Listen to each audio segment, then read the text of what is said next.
Hello everyone, we the students of class 11th B are here to present a documentary on emerging modes of business. First of all, I would like to thank Manorma ma'am for giving us golden opportunity to explore. Let me introduce you all to our team members. The members are Akshat Kumar Singh, Ananya Bindra, दानिया दिलशाद, इशिता शुक्ला, रजत ओमर, सज्जाद रिजवी, सात्विक जायसवाल, शगुन कोहली, शिवांग गुप्ता, शुभ Khanna. Emerging means new or arising. Today we are here to learn about new business. The change is important for business as it encourages innovation, develops skill, develops staff, and leads to better business opportunities. Modern era is the era of globalization, change and technology. The major change in mode of business is emergence of e-business, e-commerce and business process outsourcing. Now we will learn about e-business. What is e-business? E-business or online business means business transactions that take place with the help of the internet. The example of e-business is Amazon, Yahoo, Snapdeal and Flipkart. It includes online store setup, marketing, payment option, invoicing and packaging, pricing, order management and customer management. Now we will speak about scope of business, which will be further explained by Shubh Khanna. Scope of e-business. The e-business include on planning, organizing, carrying, marketing, production, etc. There are various people involved in electronic transaction. It is further divided into 4 transactions. B2B commerce. It is that business activity in which two firms or two business units make electronic transactions. The activities involved in B2B commerce are inquiry about goods, placing orders, etc.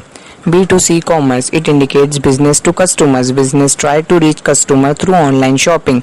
They also take care of customer complaints, delivery of products, online payments, etc. C2C commerce. It stands for customer to customers. C2C is required for those goods where no established markets, selling of old books, clothes on cash or barter system, etc. Intra-B commerce. Parties involved in electronic transactions are from within a business firm. It is mainly used to interact between management, departments, employees, etc. Now I am going to differentiate between traditional commerce and e-commerce. On the basis of interaction, traditional commerce includes direct interaction between buyers and sellers is present in traditional commerce, whereas in e-commerce, interaction between buyers and sellers is indirect through internet or web. On the basis of suitability, traditional commerce includes it is suitable for product needed to continue to the customers, whereas in e-commerce it is suitable for the standard products, low value products, intangible products. On the basis of transaction processing, traditional commerce includes processed manually, whereas in e-commerce it includes the process which is in auto manner. On the basis of level of competition, traditional commerce includes the level of competition is generally low, whereas in e-commerce the level of competition is relatively high. On the basis of scope, the scope of business is generally limited to particular region, whereas in e-commerce the business is worldwide. Now we will talk about the advantages and disadvantages of e-business, which will be further explained by Ananya Bindra and Ishita Shukla.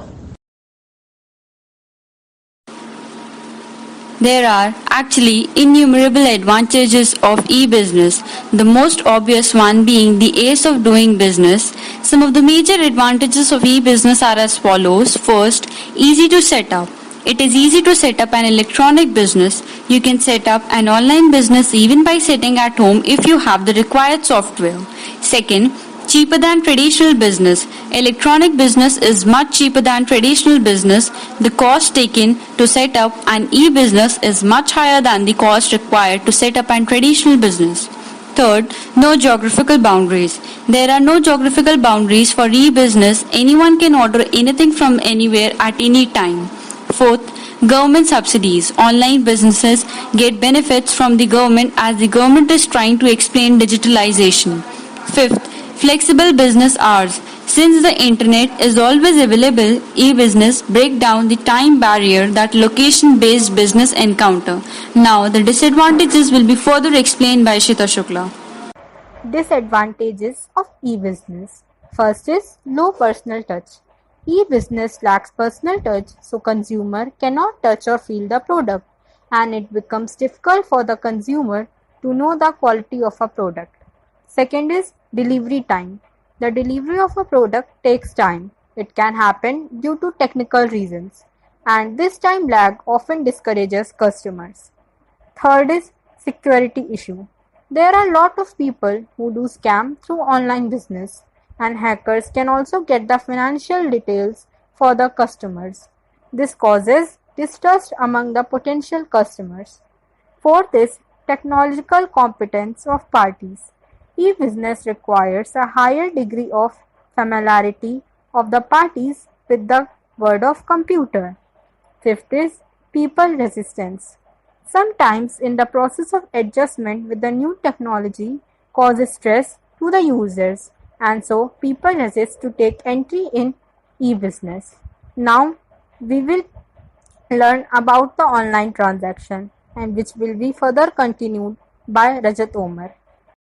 Online transaction. Online transaction is a payment method in which the transfer of funds or money happens online over electronic funds transfer. Online transaction process is secure and password protected. Steps involved in online transaction are registration, placing an order, payment. Registration. The consumer has to register online on particular website to buy a particular goods or service.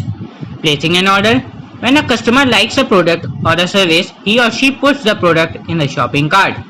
Payment. The buyer then proceeds to the payment option after selecting all the products. Some ways in which you can make the payments are cash on delivery. The cash on delivery option lets the buyer pay when he or she receives the product. Check. In this type of payment, the buyer sends a check to the seller and the seller sends the product after the realization of check. Net banking transfer. Here the payment is transferred from the buyer's account to the seller's account electronically, that is through the internet. Credit or debit cards.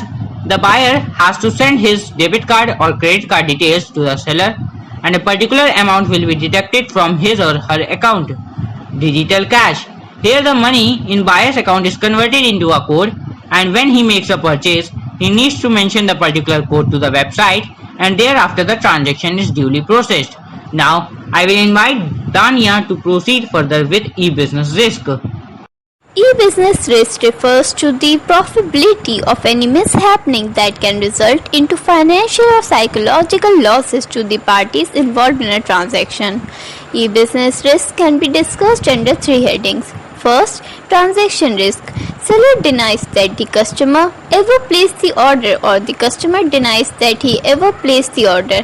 This may be referred to as default on order taking or giving. Second, data storage and transmission risk. If the information goes into wrong hands, example hacking, the other person can misutilize the information. Third, risk of threat to intellectual property and privacy. Internet is an open device. Once the information is available on internet, it can be used by anybody, and it is very difficult to protect from being copied. Now, we will talk about resources required for successful e-business implementation, which will be explained by Sajjad Raza. Resources required for successful e-business implementation. As we have studied above, e-business is an electronic activity which facilitates sale and purchase of goods and services. The sources required for successfully implementing e-business are as follows. Computer hardware. A business unit is required to maintain a computer hardware for successfully implementing e-business. The computers should have necessary speed, memory and nodes, etc. in order to handle the expected volume of business. Internet connection. Internet connection is the major resource for implementing e-business. The internet connection can be had from internet service provider. Technically qualified staff. The working staff should be capable of working with network and internet efficiently. They should be trained to handle the business transaction with ease. Well-designed website. A well-designed website should be developed in order to communicate with customers and business partners effectively. computerized system of receiving payments. It is a very important component of e-business. A business unit should have reliable and fully proved system of receiving and making payments for goods sold or purchased. Now, we will talk about outsourcing, which will be further explained by Satvik Jaiswal. Outsourcing. Outsourcing is the business practice of hiring a party outside a company to perform services and create goods that traditionally were performed in-house by the company's own employees and staff. Outsourcing is a practice usually undertaken by companies as a cost-cutting measures. There are different types of outsourcing which we need to know are as follows: business process outsourcing, professional outsourcing, IT outsourcing, multi-sourcing, etc. There are some advantages and as well as disadvantages of outsourcing also. Some advantages are: you get more experts, things get done fast, you are able to focus on what matters, you can share some risk, and you can reduce costs. But there are also some disadvantages, as well as you lose some control. There are some hidden costs. There are security risks. You reduce quality control and share financial burdens. The year 2020 has marked with rapid changes in all spheres of life, but the pandemic has rendered a kind to great favor and service to e-commerce business community by offering them great business opportunities. Demand for essentials, health supplies, fitness products, internet services have increased. This has resulted in spikes in business-to-consumer sales and an increase in business-to-business e-commerce. One proof of this earned profit is the practice of putting the demanded items on sales. It may also encourage strengthened international cooperation and the further development for online purchase and supply. Thank you everyone for giving such a beautiful explanation. So in this project, we have studied about e-business, its scope, advantages and disadvantages, and also learned about online transaction and outsourcing. So from the given explanation, we can conclude that e-business comprises of two words, electronic and business, means process of doing business electronically. It is all about doing business in a fast and efficient manner. COVID-19 has widely influenced the business transaction. Due to this pandemic, COVID-19, it promotes the e-business facilities and render more and more services to the ultimate internet users. In this pandemic, COVID-19, e-business helps in maintaining the social distancing between two or more persons. Hence, it promotes the internet users to make a step towards cashless economy. At last, I would again give a big thanks to my classmates who has given their precious time and efforts to make this documentary.